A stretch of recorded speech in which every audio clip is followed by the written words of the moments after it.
Muy buenas a todos y a todas, bienvenidos y bienvenidas a un nuevo encuentro.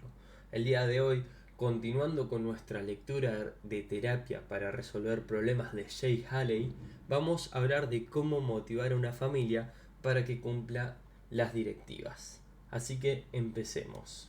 Motivar a alguien a hacer algo significa persuadirlo de que extraerá algún beneficio de esa acción. Cuando el terapeuta desea motivar a los miembros de una familia a que realicen una tarea, tiene que convencerlos de que por su intermedio alcanzarán los objetivos individuales, recíprocos y familiares que ellos desean. El modo en que lo haga dependerá de la naturaleza de la tarea, de la naturaleza de la familia y del tipo de relación establecida con esta. No obstante, podemos referirnos a los métodos generales de motivación que se aplican a las personas. En el enfoque directo, lo común es que el terapeuta les diga a los integrantes de la familia que conoce y comparte su deseo de resolver el problema que los aqueja. Una vez convenido el objetivo, se ofrece la tarea como un medio para alcanzar el fin deseado a través de la terapia. Cuando hay discrepancias entre los miembros de una familia sobre los propósitos que persiguen, se hace a veces necesario hallar el modo de que la tarea le reporte alguna ganancia a cada uno de ellos. En el caso antes citados, vuelvan a la lectura del capítulo anterior, el terapeuta puede decirles que la madre que desea cerciorarse de que su hija se comporta correctamente, que la joven no desea esas constantes peleas con su madre y que el padre no desea ser el eterno árbitro de esas peleas. Por consiguiente, todos deben cumplir la tarea. En el enfoque directo, el terapeuta se funda en lo que ha aprendido sobre sus clientes en el transcurso de la sesión, utilizando lo que parezca más obvio y evidente como base de su labor persuasiva. Veamos ahora cómo es el enfoque indirecto. Puede emplearse cuando se prevé que la familia no cooperará fácilmente con la tarea. A menudo puede utilizárselo como primer paso, adoptando luego una forma más directa. Consiste en hacer que los miembros de la familia hablen de sus dificultades de manera tal que estén prontos a escuchar a quien pueda sugerirles qué deben hacer. Por ejemplo, se les pide que hablen de todos sus fallidos intentos de resolver el problema, con lo cual se obtiene información sobre los métodos probados y se evita pedirles que hagan algo que ya han intentado de manera no exitosa. Otra ventaja importante es que en esta clase de conversación el terapeuta tiene oportunidad de subrayar los fracasos anteriores. A medida que van enumerándolos, puede hacer hincapié en su ineficiencia acotando. Y eso también falló, con lo cual advertirán finalmente que todo cuanto ellos intentaron fracasó y habrá más posibilidades de que escuchen el ofrecimiento del terapeuta. Otra manera similar de encarar la motivación consiste en alentar a los miembros de la familia a que expliquen cuán desesperada es su situación, pudiendo convenir con ellos en que en verdad es bastante mala, en vez de tranquilizarlos diciéndole que no es para tanto. Si se la pinta con tintes lo suficientemente negros, escucharán al terapeuta y harán la tarea que se les ofrece. De este modo, al acentuar la angustia que ellos sienten, el terapeuta la usa como una motivación y hasta puede proyectar su situación hacia el futuro, diciéndoles conversar sobre los desastres que les aguardan si no toman alguna medida. Pero también puede encararse la cuestión de manera opuesta. Si los integrantes de la familia están comentando cómo mejoraron las cosas, se les da la razón, conviniendo en sus apreciaciones, y luego se les pide que realicen la tarea, pues que ella les va a ayudar a progresar aún más. Así, lo que ofrece el terapeuta aparece como una pequeña adición para ayudarlos a continuar su proceso de mejoría.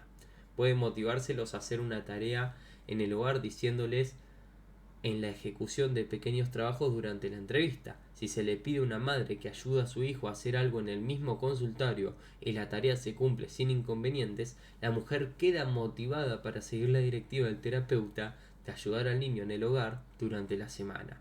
De igual modo, si se le pide a un padre que intervenga y ayude a su esposa e hija, quizás tome como una simple continuación de esa intervención inicial el requerimiento de que durante la semana haga lo mismo en su casa.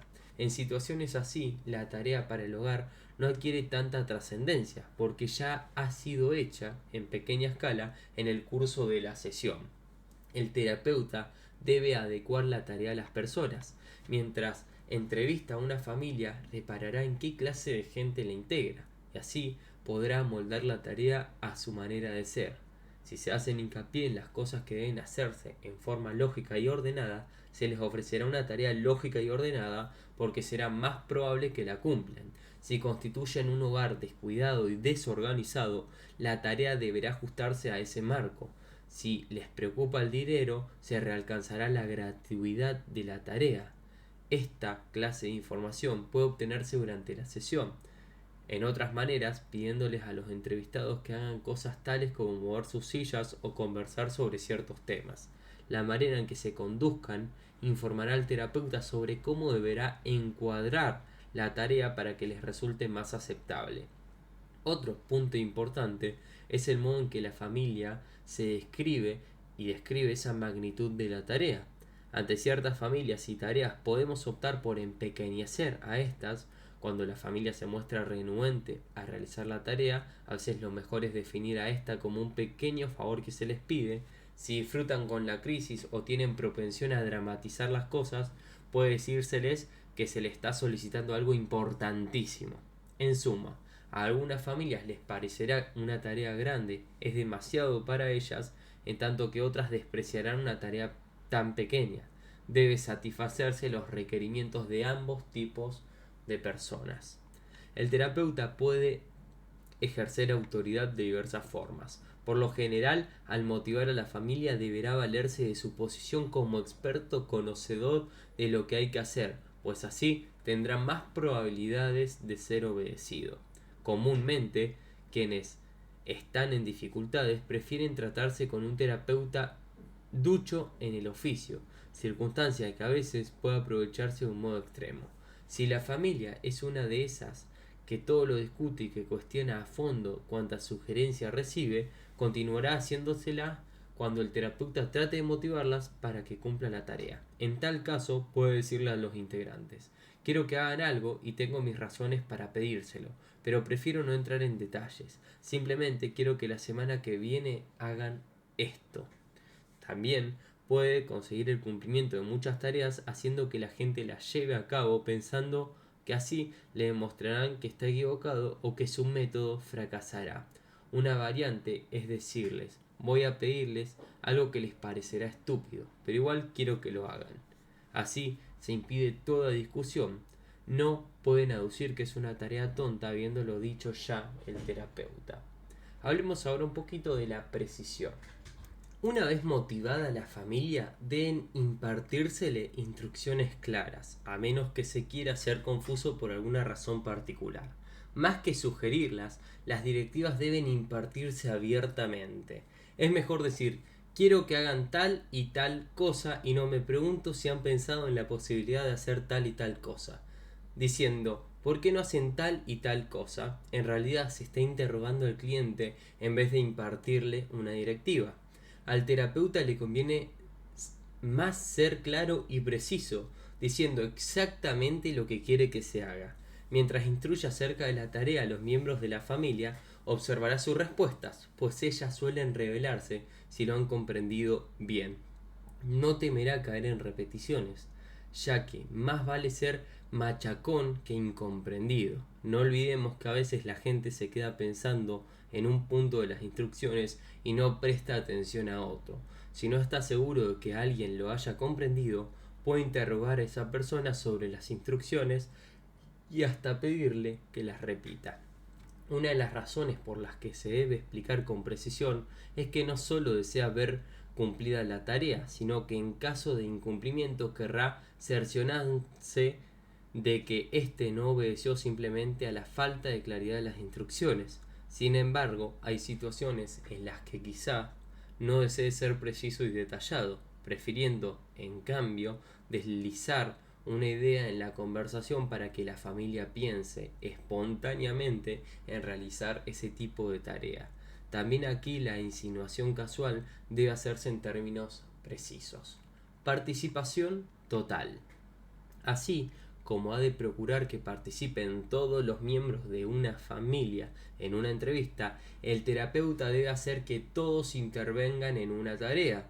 Puede excluir a alguien por razones especiales, pero nunca en forma accidental. Una buena tarea da ocupación a todos, aun al pedirle específicamente a alguien que se abstenga de intervenir, se le está dando algo que hacer. La tarea debe estructurarse como cualquier otro trabajo, con alguien que la ejecute, alguien que lo ayude, alguien que supervise, alguien que planifique, alguien que compruebe su ejecución, etc. Veamos un ejemplo.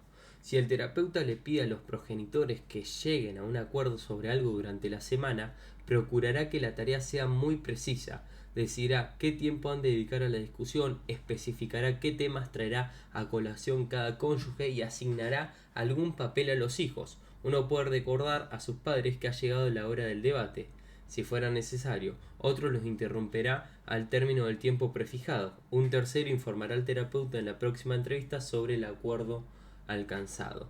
El propósito de involucrar a todos en la tarea es hacer hincapié en la unidad familiar total, salvo en casos especiales en que el terapeuta desee encomendar una tarea a una parte de la familia, con abstención de los demás miembros. Asimismo, deberá poner cuidado en no perturbar la jerarquía interna de la familia, haciendo intervenir a niños en tareas de adultos. En suma, y para decirlo una vez más, así no debe dejarse de lado a nadie durante la entrevista, tampoco se excluirá a ningún individuo de la acción planeada en el hogar.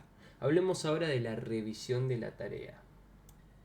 En muchos casos, sobre todo cuando la tarea es muy compleja, conviene que los miembros de la familia repasen sus respectivos papeles. Mientras uno de ellos hace esto, se atraerá a los demás al debate pidiéndoles que especifiquen la parte que les toca. Esta revisión es otro medio de asegurarse de que han comprendido bien la tarea y en la mayoría de los casos puede efectuarse con bastante rapidez. Durante ese repaso, el terapeuta debe prever dificultades que pueden surgir.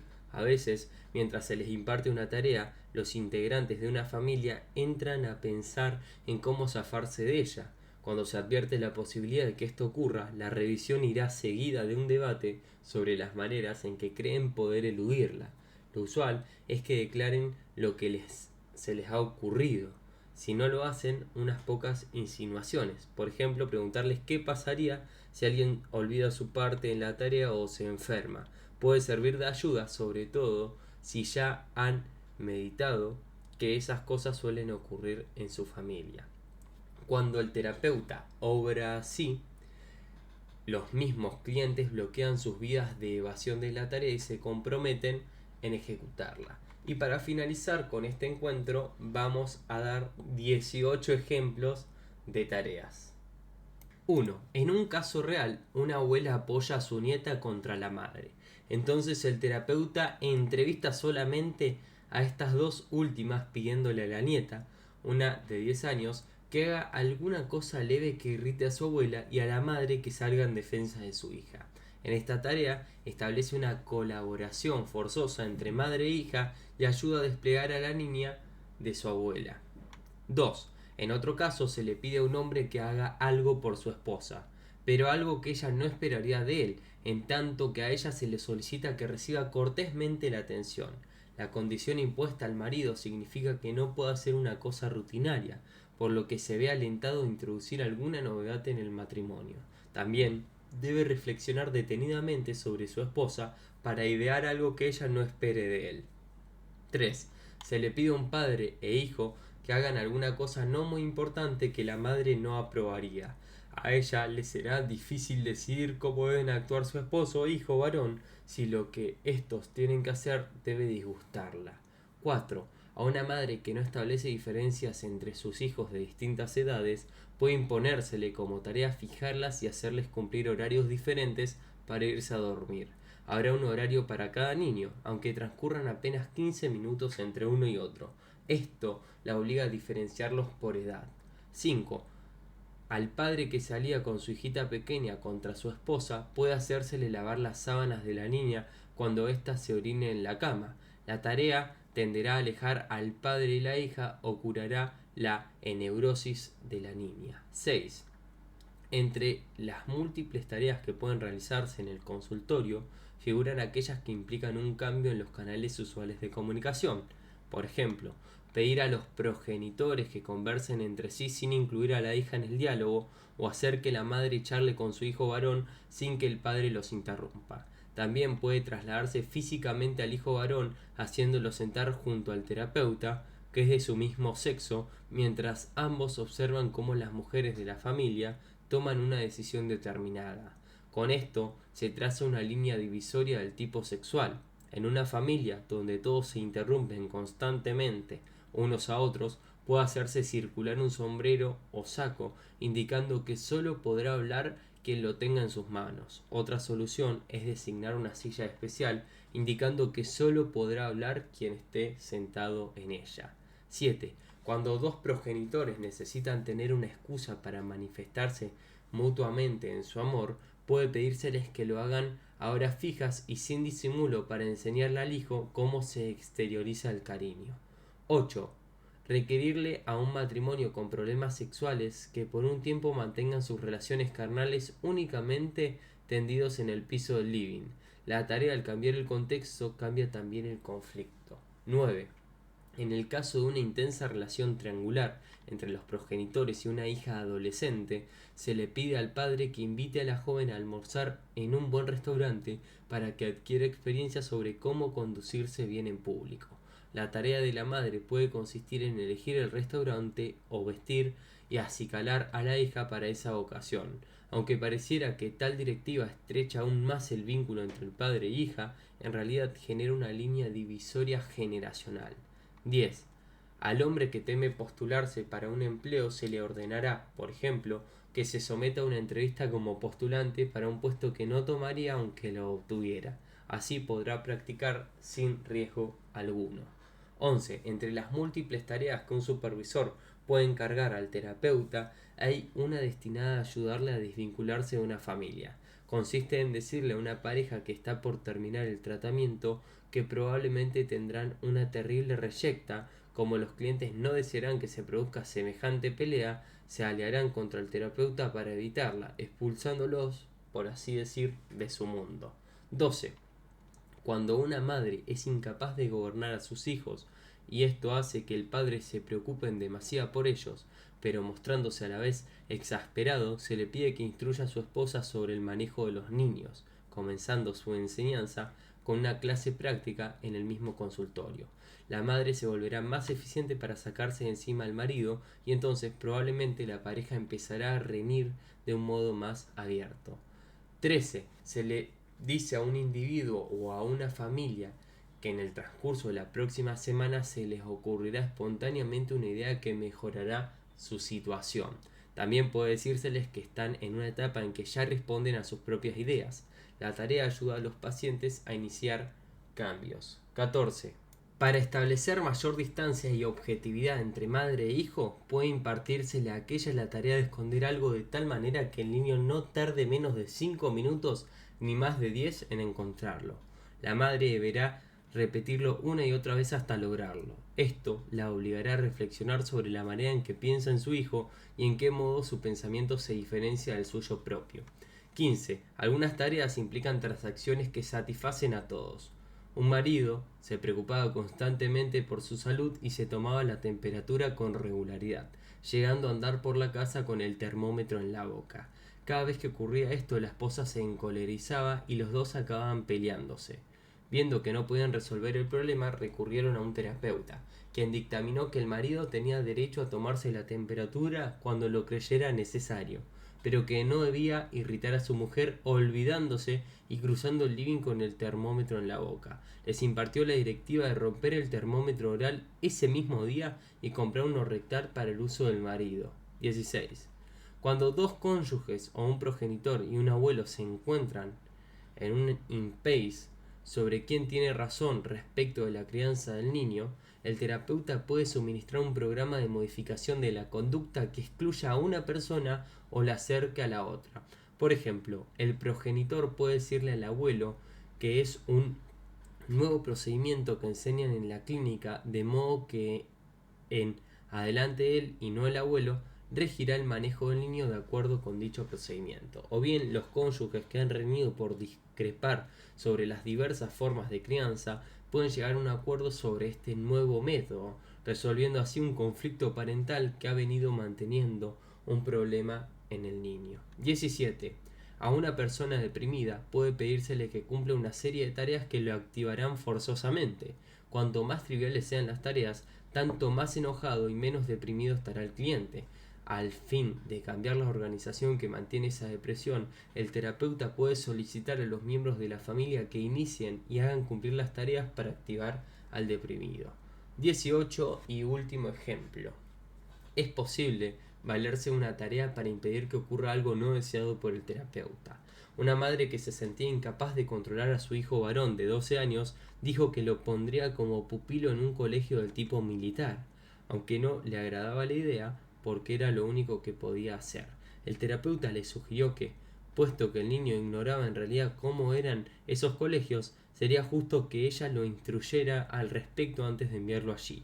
La madre convino en hacerlo, y bajo la dirección del terapeuta comenzó a enseñarle al hijo a pararse en posición firme, a ser cortés, a levantarse temprano y tender luego su cama. La tarea se transformó en una especie de juego entre madre e hijo, en el que ella era la sargento y él el soldado raso. En 2 semanas, el niño había mejorado su conducta lo suficiente como para que su madre creyera innecesario enviarlo a un colegio del tipo militar. La madre había hallado una forma de tratar a su hijo y una manera de hacer lo que ella le pidiera.